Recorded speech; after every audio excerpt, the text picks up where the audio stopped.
We already run the CFD auctions once a year. They take about 6 months from start to finish. We see no reason why you couldn't just have a continuous process where as soon as one ends, the next one begins. And that maybe would strike a balance that the government would be comfortable with between getting the volume through and also keeping the prices low for consumers. Can we talk about the cost element of this? This is massive infrastructure. This is billions, potentially trillions globally, well, certainly trillions globally going into these projects. We are entirely replacing and upgrading an electricity system. The grid connection application fees are in the tens of thousands. Securing the land will cost you in the hundreds of thousands, and submitting the planning application will cost you in the millions, and building the project will cost you in the hundreds of millions.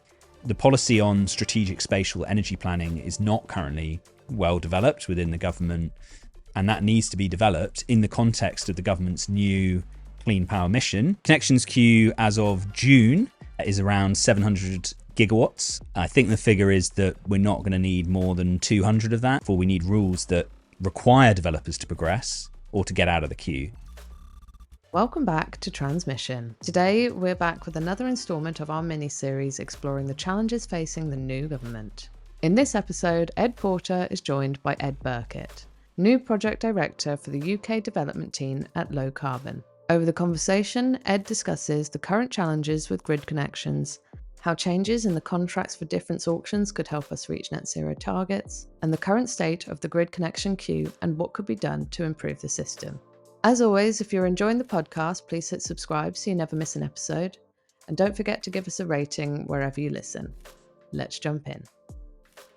Hello and welcome to another episode of Transmission.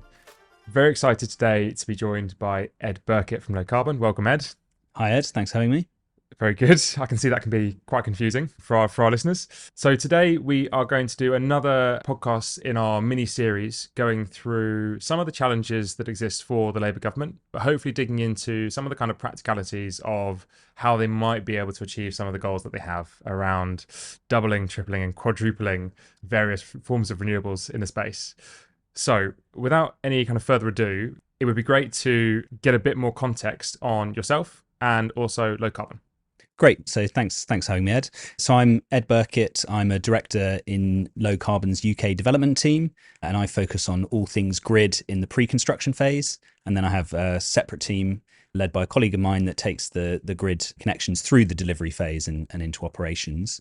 Low Carbon is an independent power producer, heritage in the UK, primarily on the development side, particularly in the first round of solar from about 2011 to 2016.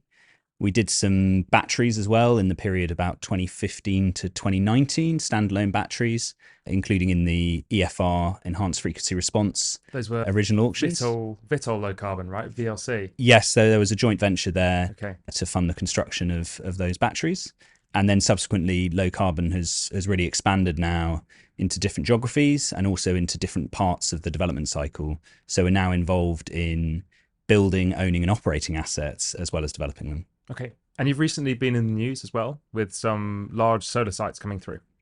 Yes. So in the last 5 years, Low Carbon has achieved planning consent for around 1.6 gigawatts of solar projects in the UK. And of that, about 500 now of those are either operating or under construction. And then we had the really good news a few weeks ago that the new Secretary of State, Ed Miliband, approved a development consent order, so the planning permission for a 500 megawatt solar farm that we've been developing in Lincolnshire, and that's the Burton Energy Park. And so there are 6 of those now that have been approved, with 3 of them being approved a few weeks ago. So yeah, that's going to make a major contribution towards the government's energy targets, and hopefully should be online within the next 5 years, depending on, amongst other things, whether the grid connection date can be brought forward now for that consented project that's ready to go. Okay. And just kind of to put some context on that, so just how stuck was that project? So I think the Burton Energy Park project was quite lucky in terms of when it came through the consenting regime, in that the actual final decision from the Secretary of State didn't get delayed that far. Perhaps it got pushed back a couple of times, but just for other people's context, the Secretary of State is the decision maker in terms of granting the planning permission for schemes that are greater than 50 megawatts, which go through the development consent order regime because they're designated as nationally significant infrastructure projects.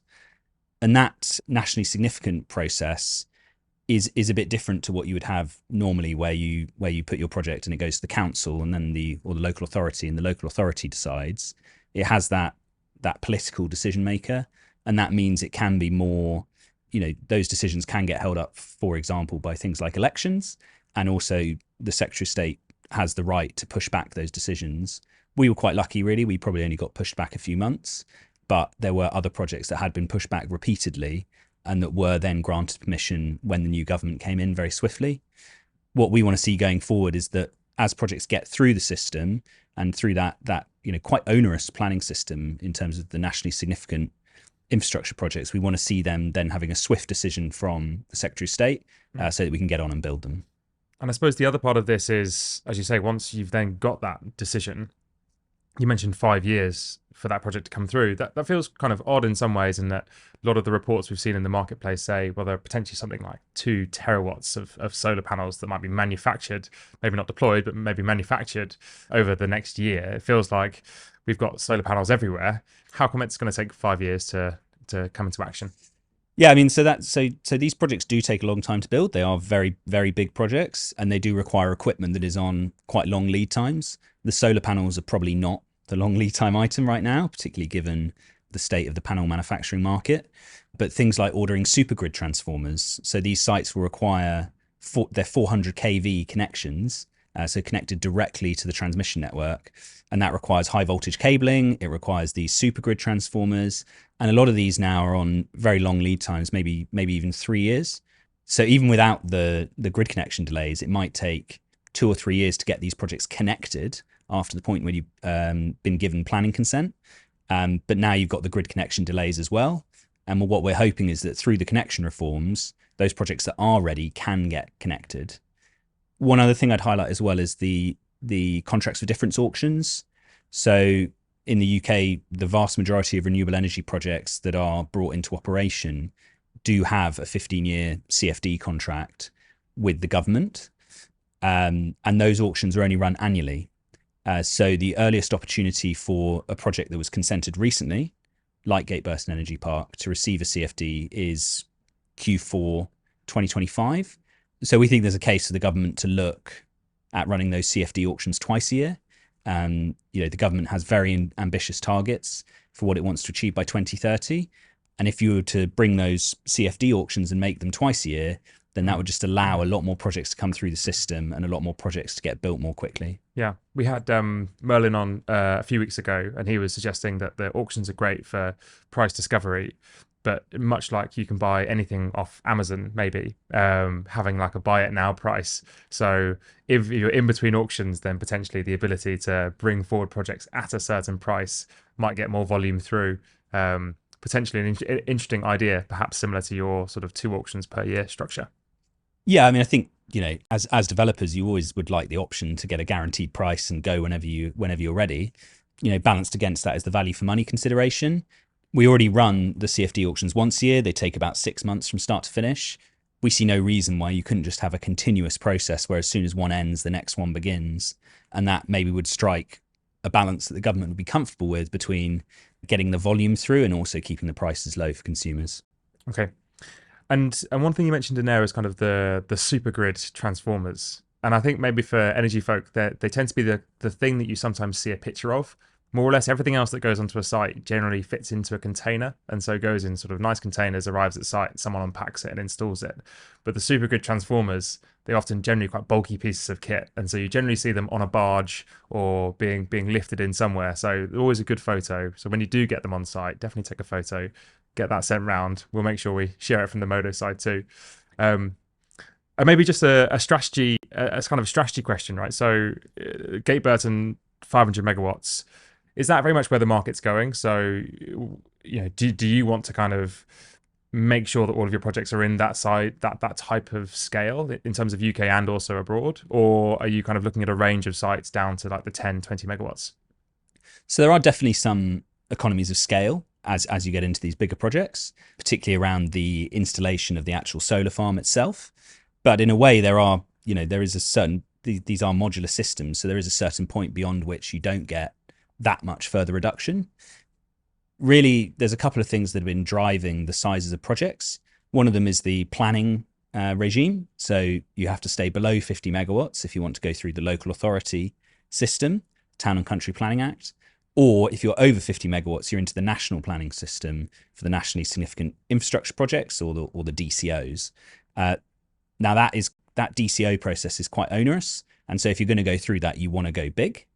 But also you have to look at the grid connections as well and the different voltages. So if you have a connection at 33 kV on the distribution network, then actually a project that's 20 to 30 megawatts is very appropriate, and that can be a very affordable connection. Then you get into the 132 kV connections on the distribution network. Perhaps those could be up to 100 megawatts, but because of the planning system, they tend to be 50 megawatts each. So the government's looking at raising the threshold in the planning system from 50 megawatts to 100 or 150. That would be particularly helpful for those 132 kV connections to the distribution network and make more efficient use of the limited network infrastructure that we have. Once you're into 400 kV connections, though, you really want to be, these are expensive connections. You really want to be maxing them out. And 500 megawatts is a reasonable size for that. Mm-hmm. Perhaps there will be some limitations in how big you can go. These are big projects, and we're conscious that we don't want to be, proposing projects that are too big for the area that we're proposing them. And I suppose going back in time a little bit, the kind of when you approached grid maybe 10 years ago, there was a bit more capacity on grid. And so maybe you might have been able to find some capacity at an existing supergrid transformer. Whereas nowadays, as you say, like the solar park that you're building is going to require a brand new transformer. And so you don't want to be the person paying for that transformer and then only using a small portion of it. Is that kind of how you think about it in the commercial side? Yeah, so there is a structural point as well, that the grid is increasingly full. Low carbon really got going again on solar in 2018 for this round of solar. And that meant that we could go to the network companies and there was a lot of capacity available. So we were able to get that. The projects that we're commissioning now are generally projects where we secured the grid connection capacity in maybe 2019, maybe 2020. And those grid offers didn't have particularly bad network constraints on the distribution network, and crucially not particularly bad constraints on the transmission network as well, because you can only connect when both the distribution network and the transmission network are able to accommodate your connection. As you fast forward now, the distribution networks really are full with the current size of the connections queue. And so that means, structurally seeking many more additional distribution network connections is a diminishing returns. And so developers have really been pushed towards seeking connections at the transmission network level, where you can get those bigger connections, which perhaps offers some economies of scale, but it also means you can bypass a lot of the local network constraints on the distribution network, which are now holding back schemes. Mm-hmm. And we're there, right? We're at that point of the conversation where we have to talk about the connection queue. How bad is this? How limiting is it for solar developers? So I think it's a problem for all developers of all technologies. We are low carbon is a big developer, so we have projects that are the whole way up and down the connections queue, from connecting almost today to connection dates in the late 2030s, 2037, 2038. And, that is very challenging because it's challenging to invest in a project when the connection date is a long way away, because ultimately you just don't know how quickly it's going to get brought forward, and therefore when you may or may not be able to get a return on your investment. Can we talk about that bringing forward? So the date that you mentioned, 2037, is a date that many people will be familiar with, because it's almost like a long stop date that people kind of see. Yes, when you say stuff gets brought forward, what does that mean?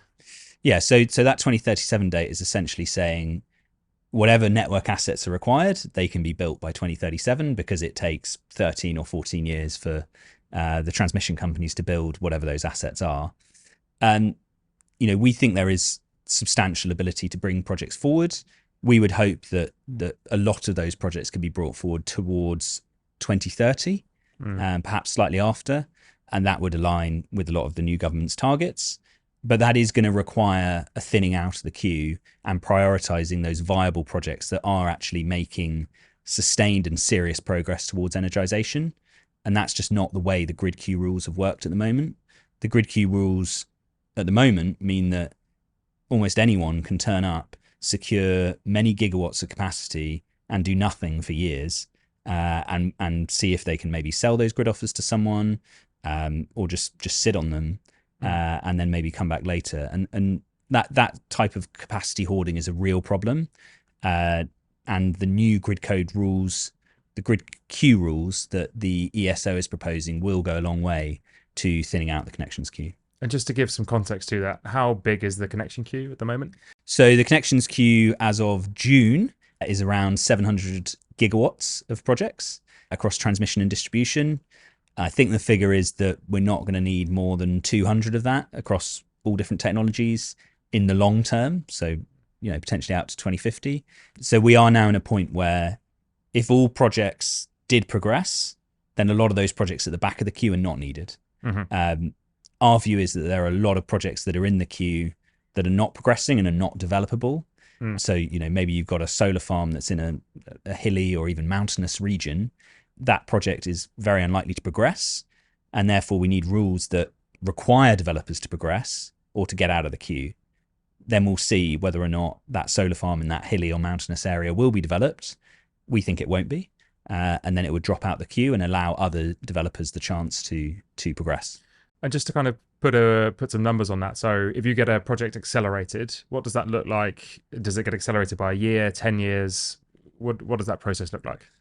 So we don't know at the moment. There are different initiatives on the distribution network and on the transmission network. On the distribution network, there's been a big focus on what's called the technical limits initiative.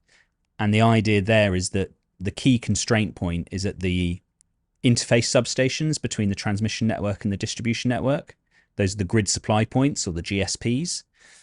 And what the model that we're moving to now is that projects can connect to the distribution network, but they will be turned down or turned off at points where that interface would be overloaded. And we've seen projects accelerated already by 6 or 7 years under that system. So instead of a 2032 connection, we can connect as soon as we're ready, which might take a couple of years to build the project. And in return, we suffer temporary risk of curtailment, which is being turned down or switched off until that 2032 date. And that curtailment is really interesting, right? So yes, everyone would love to generate and have a firm grid connection, so something that's not curtailed. When you do get curtailed, I think for many of our listeners, there'll be storage people, and they will think, this is kind of an interesting opportunity. So a solar farm that gets curtailed just needs to turn down. A plant that is, say, solar and storage, there could be an opportunity there in terms of how to manage some of that curtailment. Is that kind of in low carbon's portfolio? Yes, there are absolutely opportunities to have storage alongside your solar. We've done that on a number of our plants already. And where possible, we will do that going forward. Part of the problem is that at the moment, when you include a battery project on your solar farm, the grid operator will see that battery and treat it as if it's going to make the local curtailment or congestion of the network worse rather than better. I have some sympathy with the network operators on that, particularly on the distribution network, because the distribution network operators don't have the same visibility and controllability of assets like what you have at the transmission network through the balancing mechanism. Yes. So we actually think that's something that Ofgem needs to look at and needs to explore whether we should have some regional balancing mechanisms for each of the distribution network operators. And that would be a way of running the distribution network hotter, because the DNO now has more visibility and more controllability of those assets. And therefore the batteries can actually help the system rather than potentially causing it to fall over. Yeah. And when you say run the DNO network hotter, what do you mean? Connect more projects for a given level of network capacity. So for example, if you had a solar farm and a battery on the same line, at the moment the DNO might think, well, the solar farm and the battery might both export at the same time, which is the worst case that they have to model. Whereas if you could have this regional balancing mechanism that would ensure or offer the battery when the solar is generating to say, actually, do you want to charge cheaply? And this is the way that we're going to resolve this network constraint. It's a bit of it's a funny one, right? So when we've looked at co-location, we see how much storage works around, say, solar's profile or wind's profile. Actually, the two techs very, very rarely will be trying to do the same thing at the same time in terms of exporting. As you say, with things like the balancing mechanism, there's maybe a little bit more of a reason where there might be some technical thing that the battery is being used to respond to, in which case they might want to share the connection. But really, they kind of overlap in such a limited way because of how the market is designed. So when you have lots of solar, you have lots of wind, generally speaking, the price is very low, and no battery wants to be exporting in low price because they're all running a merchant trading strategy. So all kind of everything makes sense, which is nice.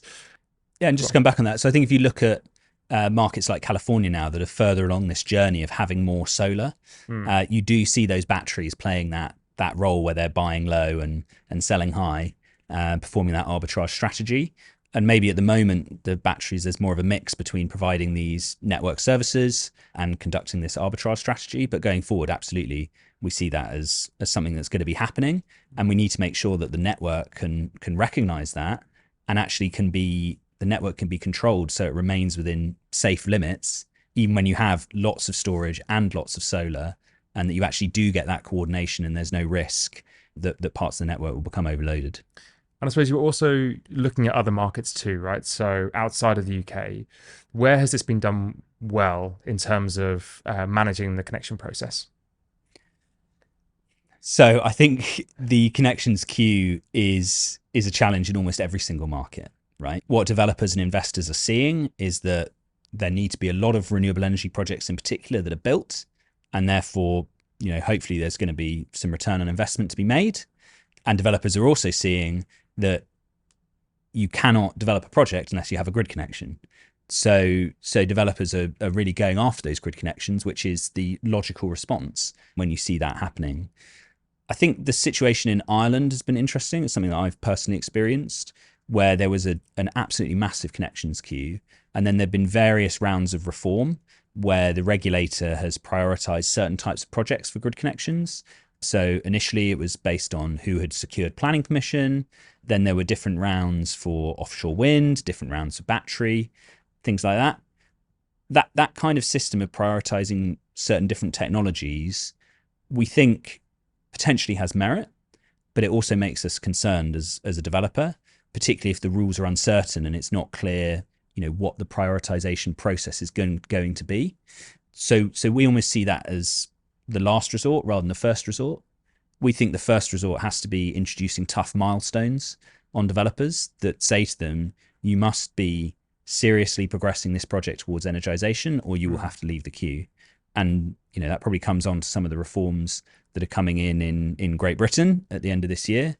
But we certainly see those milestones as the first line of defense. Yeah, and I think that's kind of exactly where the reform is pointing, right? So maybe not towards individual technologies, although maybe put a pin in that because it sounds like that might come back. But we're not looking at specific technologies. We're looking at a much more gated process in terms of the current proposals.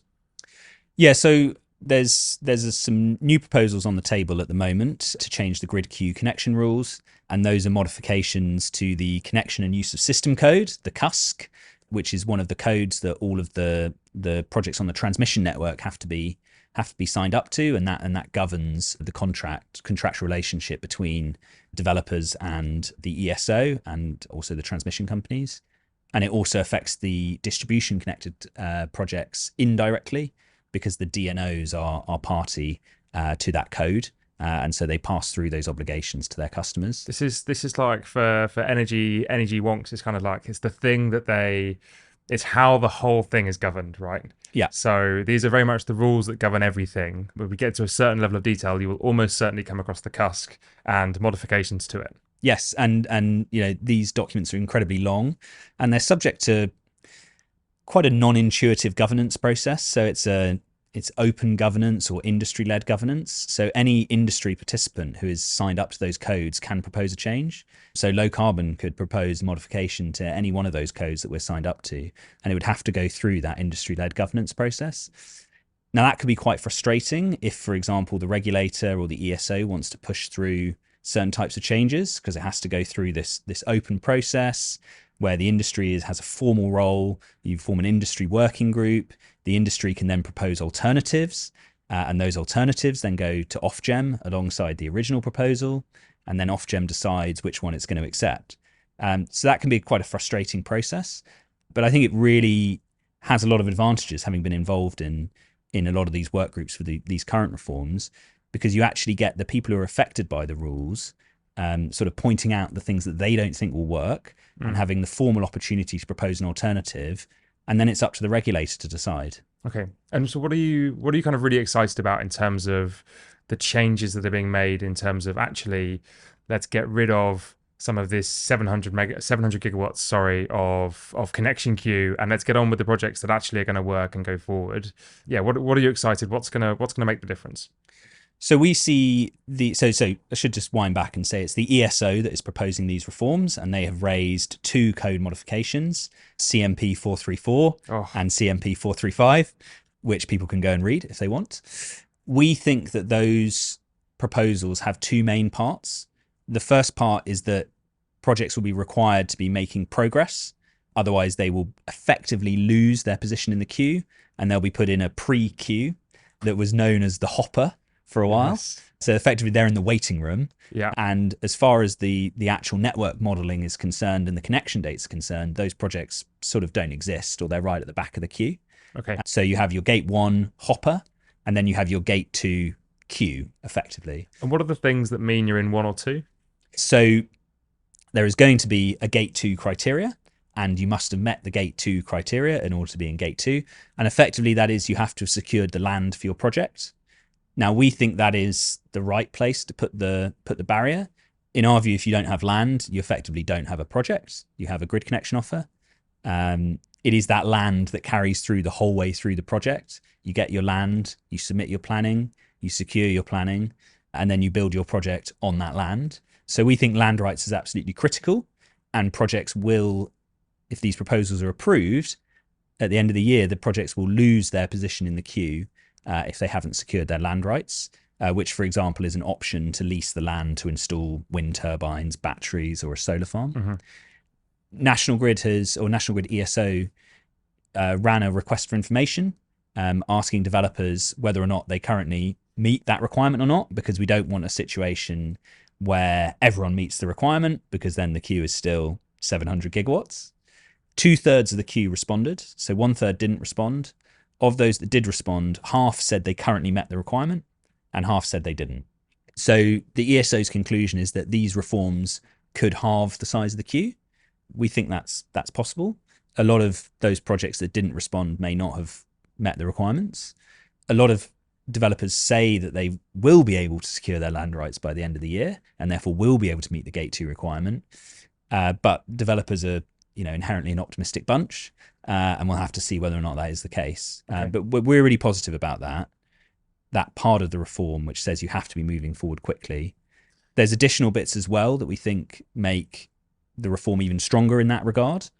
So the first one is that you will now have to submit your planning application quickly after passing through the gate 2 requirement. Okay. So once you've secured your land rights and you've received your position in the actual queue and you're no longer in the hopper, you will have to submit planning in a timely manner, which for different planning regimes might be between 1 year and 3 years in order to keep your position in the queue. That is a fundamentally different and a higher barrier than we currently have. Currently, you don't need to submit planning until three or 4 years before you energize, which for a project with a 2037 connection date means you don't have to really do anything till 2030. So there are downsides to this approach because you're asking developers to submit planning very early in some cases. Does that potentially mean we might have, of the 700, let's say we half it, 350, we're not going to have 350 gigawatts of planning applications go in, are we? Well, we'll have to see. I mean, I think if developers will have to take a view based on what the connection dates that come back after these new rules have been applied. Okay.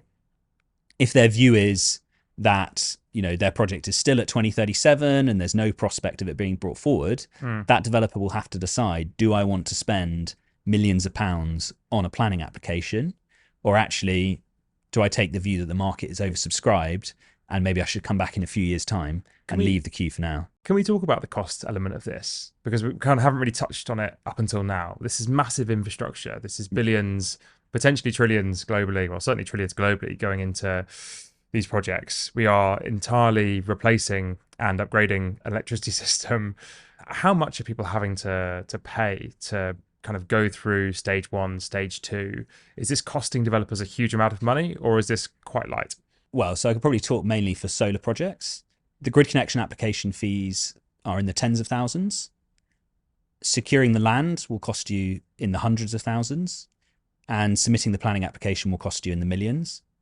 And building the project will cost you in the hundreds of millions. Okay, that was working really nicely in factors of 10 until that project was just too expensive. It was, yeah. And that's for a typical 500 megawatt, well, increasingly typical 500 megawatt transmission connected solar project. So those costs really do ramp up, but they ramp up, in line with the milestones. First, you secure your land, and then you do your planning. Does that feel a bit odd, right? So I'm sitting there as an investor. I'm going to put in hundreds of millions of pounds into this project, or potentially hundreds of millions of pounds. And the requirement for me to get to that stage is a £10,000 application. Feels a bit... Well, that's not where we are anymore, right? Under these proposals, that's not where we will be, because effectively the barrier to entering the queue currently is you can pay tens of thousands of pounds for a grid connection application fee. In future, the barrier is you have to have secured your land. So that's the hundreds of thousands. In the case of offshore wind, it can be a lot more expensive. We've seen the outcomes of the Crown state leases. So that barrier to entry is being significantly raised. And we think it's in an appropriate level. If you want a system where all developers are moving quickly, then developers are going to need to be able to stump up the money for example, securing land rights and then submitting planning in a timely manner after that. So super interesting. I think maybe there's a little bit of this where the devil's in the detail. So let's say you have your land, you've been in the hopper, you're now out the hopper, you're in sort of stage 2, and they're now looking at, say, 10 projects that are identical, all coming through, all ticking the boxes, all now standing there ready to go. Which one of those goes first? Which one of them goes last? Yes, this probably gets to like the tiebreaker criteria. Yes, everything should have a tiebreaker. Okay. Yeah, so that is a bit of a black box at the moment. So, well, in the proposal, in the current rules, it's based on this idea of whose grid connection application was submitted first. Okay, so first come, first serve. First come, first serve. Yeah. First come, first serve. It's currently not clear how exactly that's going to work under the new system. So if we both, so there are going to be windows in which you can submit your gate 2 evidence, i.e. your land rights, and move from the hopper to the actual queue, which is where people want to be. It's not entirely clear how projects are going to be prioritized in each window.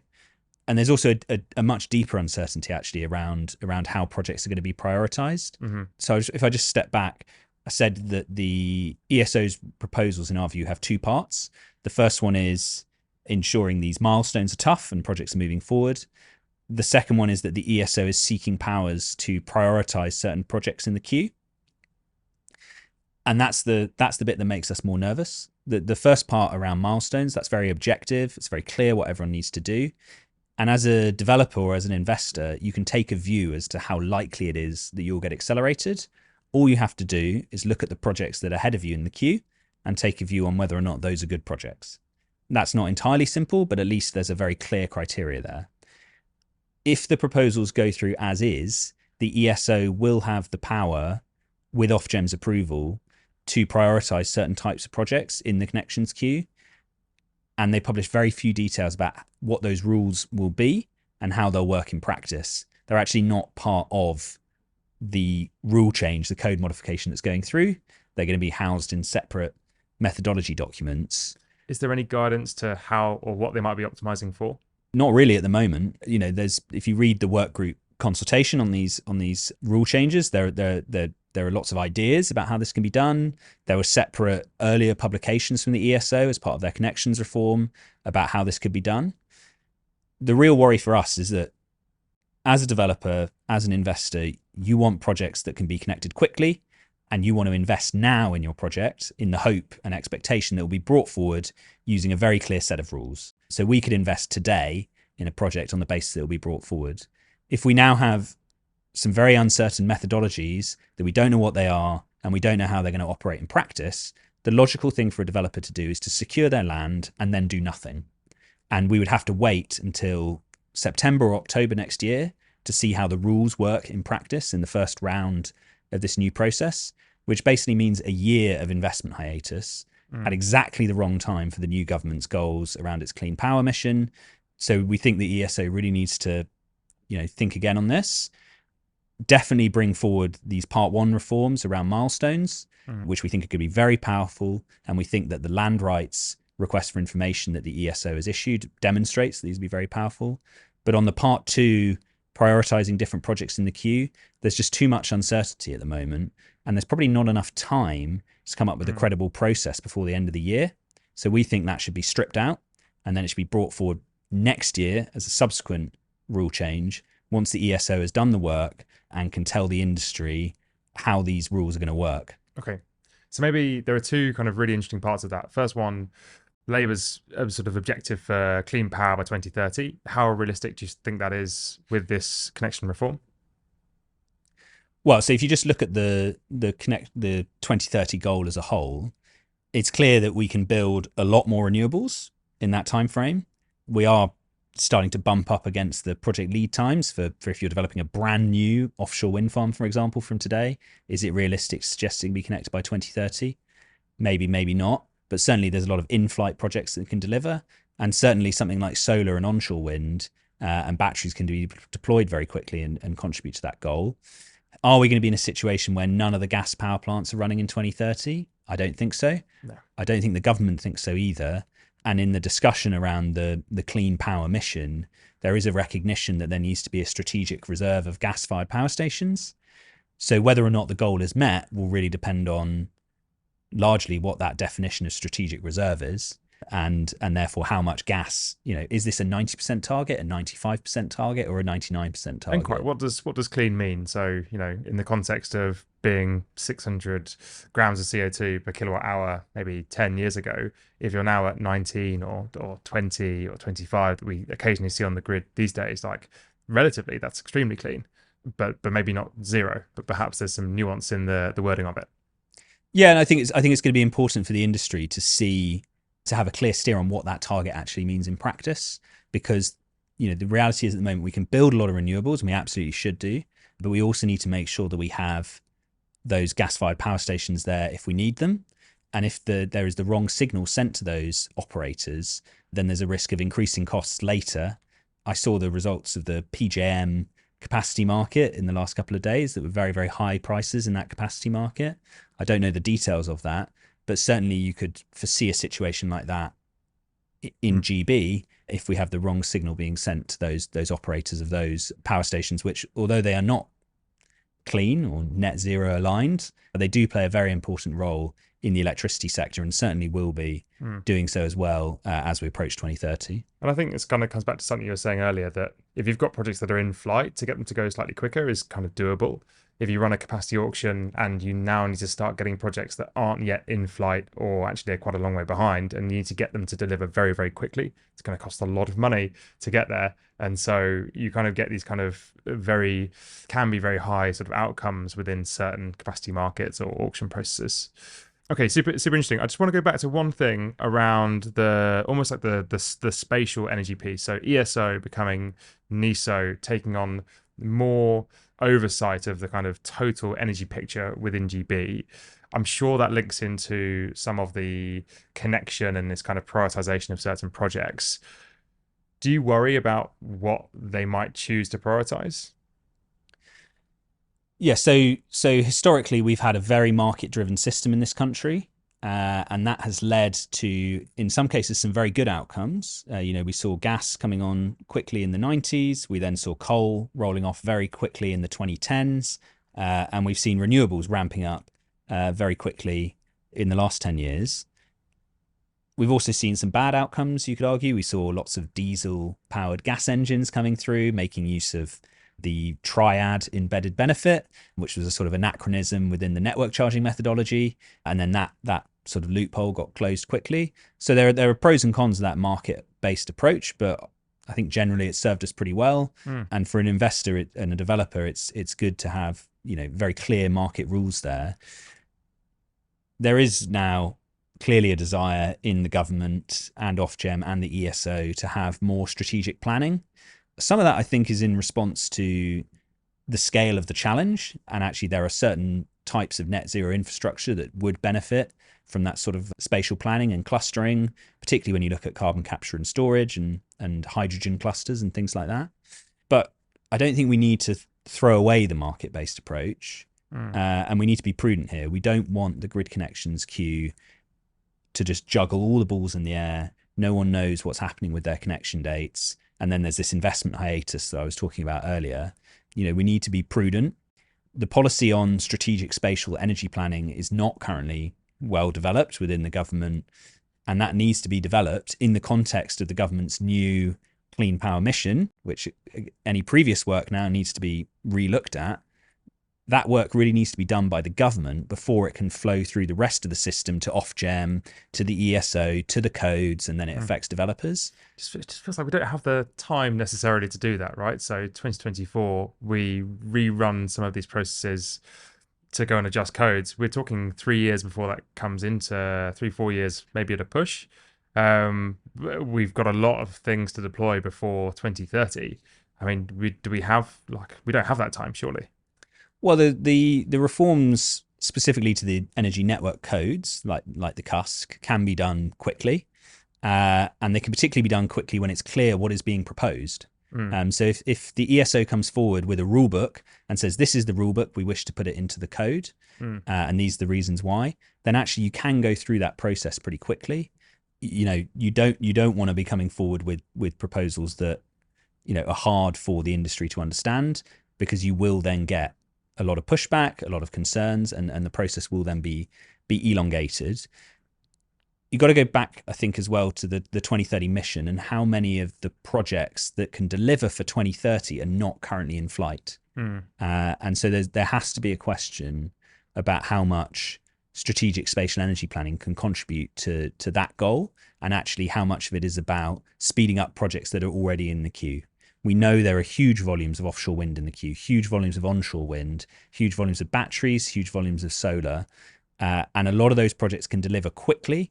And those in-flight projects are almost certainly going to be doing the heavy lifting for this 2030 target. Yeah. And so we need to make sure that we're not putting those at risk and telling those developers and investors to hold off, because we're about to juggle all the balls in the air, and we'll find out in Q4 next year how these new rules work in practice. Yeah. Is that maybe the message to government, right? That there's solar, there's wind, there's battery storage, all very modular, all being deployed today. Established supply chains, we'll see them coming through. Don't bump something to the top of the queue where we haven't got good evidence around its ability to deliver. Well, I'm not sure what necessarily the example of that would be. Maybe floating offshore wind would be the main example. Hydrogen to power, CCS? Possibly. I mean, I haven't really seen that as the main direction of travel, but I haven't been involved in the discussions around this spatial planning. I think they're further than 2030. Yeah. Mostly. So I mean, you could see something like floating offshore wind being brought to the front of the queue. That might have merit, but I think we need to see the analysis before the ESO takes the powers to do some of these things with Ofgem's approval, because otherwise that really creates an uncertain investment environment for developers and for investors. I think it's super interesting. We're seeing kind of the political will meeting the kind of engineering reality mixed in with the kind of commercial heads, and how does all of this then get washed through the kind of world of codes and industry groups? Everyone's very much aligned. Everyone wants to make it happen, but it's kind of like, how quickly can we make all this go? Super interesting. Final two questions. First question is there anything that you'd like to plug? Yeah, so you asked me this before we started and I didn't have a good answer.